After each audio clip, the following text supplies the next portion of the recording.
हमारा जो है वो आज का टॉपिक टाइप ऑफ नेक्रोसिस है। टाइप ऑफ नेक्रोसिस को डिस्कस करने से पहले जो है वो मैकेनिज्म देख लेंगे कि मैकेनिज्म ऑफ नेक्रोसिस में हमारे पास दो चीज़ें आती हैं। एक तो एंजाइमेटिक डिग्रेडेशन होती है सेल की, दूसरी जो है वो डीनेचरेशन ऑफ प्रोटीन्स होती है। एंजाइमेटिक डिग्रेडेशन में जो है वो हम दो चीज़ें देखते हैं। एक तो हाइड्रोलिटिक एंजाइम्स होते हैं हमारे पास जो कि ऑटोलाइसिस जो है वो कॉज करते हैं। हाइड्रोलिटिक एंजाइम्स, अब हमारे पास एक नॉर्मल सेल है, नॉर्मल सेल में हमारे पास लाइसोसोम्स प्रेजेंट होते हैं।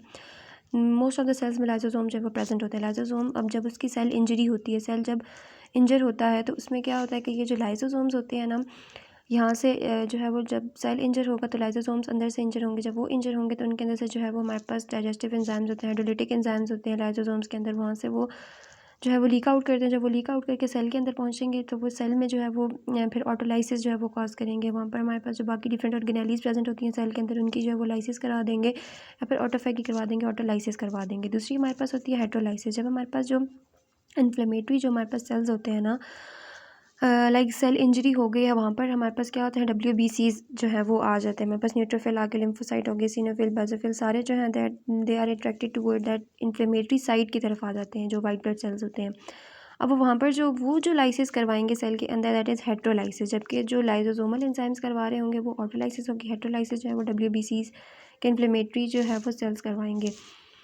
और हमारे पास जो हेट्रोलाइसिस होती है, हमारे पास ये जो मैकेनिज़्म होता है ना, ये हमारे पास जो enzymatic degradation of the cell है, ये हमारे पास जो है ये मैकेनिज़्म जो है that leads toward the लिक्विफेक्टिव necrosis. ये हम आगे डिस्कस करेंगे लिक्विफेक्टिव नेक्रोसिस क्या है, लेकिन इतनी सी बात है कि हमारे पास जो एंजाइमेटिक डिग्रेडेशन होगी सेल की, that will leads toward the लिक्विफेक्टिव necrosis. उसके बाद हम देखते हैं कि डीनेचरेशन ऑफ प्रोटीन्स क्या है। डीनेचरेशन में क्या होता है कि हमारे पास एक सेल जो है वो इंजर्ड हुआ है।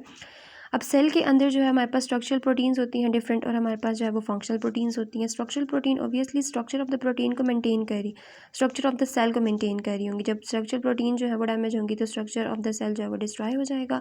और फंक्शनल प्रोटीन्स होती हैं लाइक हमारे पास जो है वो प्रोटॉन पम्प्स वगैरह होते हैं, हमारे पास एंजाइम्स होते हैं, डिफरेंट एंजाइम्स होते हैं।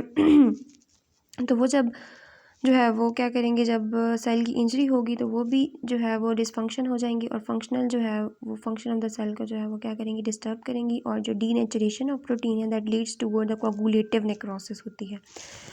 ओके, इसके बाद अब हम टाइप्स की बात करें तो टाइप्स में हम कहते हैं कि हमारे पास जो है वो बेसिक टाइप्स होती हैं हमारे पास, और कुछ जो है वो स्पेशल नेक्रोसिस होती है, और हमारे पास जो है वो बेसिक नेक्रोसिस होती है। मतलब कि बेसिक 3 टाइप्स हैं हमारे पास। एक है कोगुलेटिव नेक्रोसिस, दूसरे हमारे पास लिक्विफेक्टिव नेक्रोसिस है, और हमारे पास कीजियस नेक्रोसिस है। जबकि कोगुलेटिव और लिक्विफेक्टिव जो है ये हमारे पास क्या है, कॉमन है। और इसके अलावा स्पेशल देख लें, स्पेशल साइट्स के लिहाज से, तो उसमें हमारे पास जो है वो क्या आती है, फैट नेक्रोसिस है हमारे पास, दूसरी हमारे पास फिब्रिनॉइड है, और हमारे पास क्या है, गैंग्रीनस नेक्रोसिस है। वन बाय वन सबको डिस्कस करेंगे। सबसे पहले हमारे पास जो है वो कोगुलेटिव नेक्रोसिस। कोगुलेटिव नेक्रोसिस जो है वो क्या है, कॉमन टाइप है हमारे पास। सबसे ज़्यादा कॉमन जो होती है वो हमारे पास कोगुलेटिव नेक्रोसिस होती है। और ये क्यों होती है, जब हमारे पास जो है वो डेफिशिएंसी होती है, मतलब कि ब्लड सप्लाई जो है वो हमारे पास क्या होगी, डेफिशिएंट होगी, या फिर सीवियर जो है वो क्या होगा, हाइपोक्सिया होगी, जिसको हम लोग एनोक्सिया कहते हैं।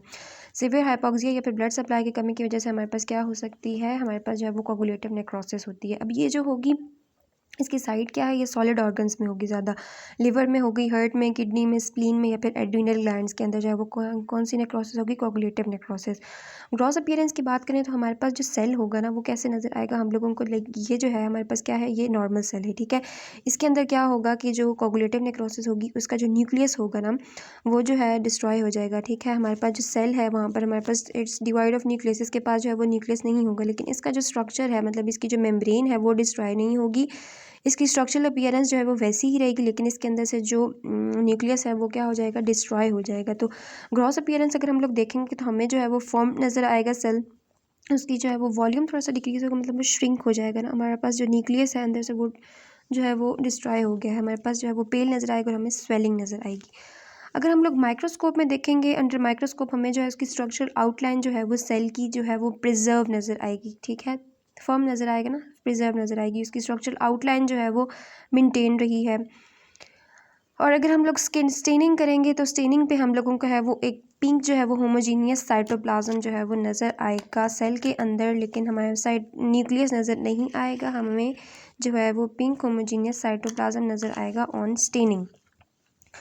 फॉर एग्जांपल हमारे पास जो है वो मायोकार्डियल इन्फार्क्शन के पेशेंट में जो है वो क्या हो सकती है, कोगुलेटिव नेक्रोसिस हो सकती है। और बाकी जो टिश्यूज़ हैं जो हमने साइट बताई थी, लिवर में, हार्ट में, किडनी में, एड्रीनल ग्लैंड और स्प्लीन वगैरह में जो है वो सॉलिड ऑर्गन में हो सकती है कोगुलेटिव नेक्रोसिस। तो सारे टिश्यूज़ में हो सकती है एक्सेप्ट द ब्रेन। ब्रेन के अंदर जो है वो कौन सी नेक्रोसिस होती है, ब्रेन में हमारे पास जो है वो लिक्विफेक्टिव नेक्रोसिस होती है।